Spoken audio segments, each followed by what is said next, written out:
Jean-Pierre Filiu, la Fondation Jean Jaurès vous reçoit à l'occasion d'un débat concernant votre dernière publication qui s'intitule Les Arabes, leur destin et le nôtre, l'histoire d'une libération.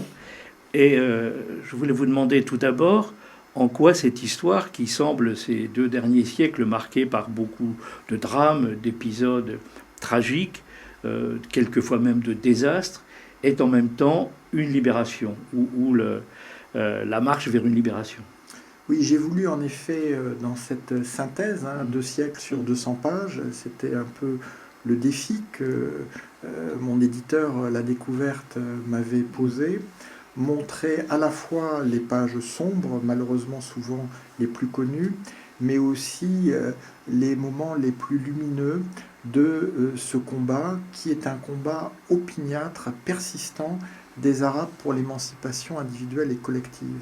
Et je voulais ainsi retrouver le temps long, la perspective historique, qui est aussi tout simplement la perspective de l'espoir politique, car à partir du moment où des peuples comme les peuples arabes ont une telle constance dans ce combat pour leur libération, eh ben on peut considérer que celui-ci se poursuit sous nos yeux et que même les crises abominables et toute l'horreur auxquelles nous assistons n'est qu'une manifestation paroxystique de l'intensité de ce combat. Oui, les relations entre les Arabes ou le monde arabe ou le monde musulman au sens plus large et la France sont aussi anciennes que les Arabes eux-mêmes ne le sont pratiquement. Elles remontent aux premières époques du califat. Mais elles ont été quelquefois lumineuses, quelquefois politiquement ou stratégiquement décisives. C'est rappelé en introduction de ce qui est effectivement une synthèse très impressionnante de ces 2 derniers siècles. Mais en même temps, au-delà de l'ambiguïté de l'expédition de Bonaparte en Égypte, il y a toute la phase coloniale qui est d'une très grande complexité. Et en quoi est-ce que ces destins qu'est-ce que signifie de voir ces destins des 2 peuples ou des peuples comme liés aussi étroitement? D'abord, il faut voir que Bonaparte, quand il se lance dans cette expédition d'Égypte en 1798, c'est la première et la seule fois que la Révolution française porte son message hors d'Europe. Et ce message, elle le porte aux Arabes. Donc on a ce paradoxe que la République française considère les Arabes comme Arabes, alors qu'eux-mêmes sont encore surtout perçus comme musulmans. Et ce processus de prise de conscience dans le regard de l'autre, sous l'influence de l'autre, il ne va jamais cesser, même si en France, il n'est pas connu et célébré comme il devrait l'être. Et j'insiste sur le fait que c'est une histoire partagée. L'histoire, ce n'est pas le menu de restaurant, ça s'impose à tous, on ne peut pas choisir son plat ou son assaisonnement. Et cette histoire partagée, eh bien, elle ouvre sur un destin commun.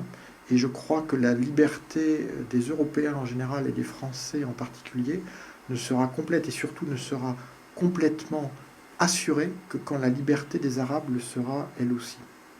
À travers ce survol de l'histoire mondiale pendant ces 2 derniers siècles, vous touchez toute une série de thèmes que vous avez abordés dans de très nombreux ouvrages précédents, y compris sous des formes diverses, comme des bandes dessinées qui ont fasciné beaucoup de lecteurs, je le sais, et des bouquins de référence.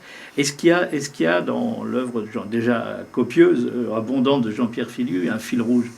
Le fil rouge, c'est cette empathie pour les Arabes, à laquelle j'invite le lecteur dans mon essai. Après, on peut penser ce qu'on veut de cette civilisation, de cette culture, de ces peuples. Moi, personnellement, je m'y sens parfaitement à l'aise chez moi. Mais je crois qu'une empathie est nécessaire pour justement permettre le processus de compréhension. Et qu'on arrête de considérer les Arabes comme des martiens, comme des créatures qui viendraient d'une autre planète, qui devraient d'ailleurs en permanence solliciter la permission d'être ce qu'ils sont et où ils sont, et accepter une fois pour toutes que cette histoire franco-arabe, c'est une partie de l'histoire française, et aussi, à mon avis, une perspective la plus porteuse d'avenir pour le monde arabe lui-même. Merci beaucoup, Jean-Pierre Filiu. Merci à vous. Non.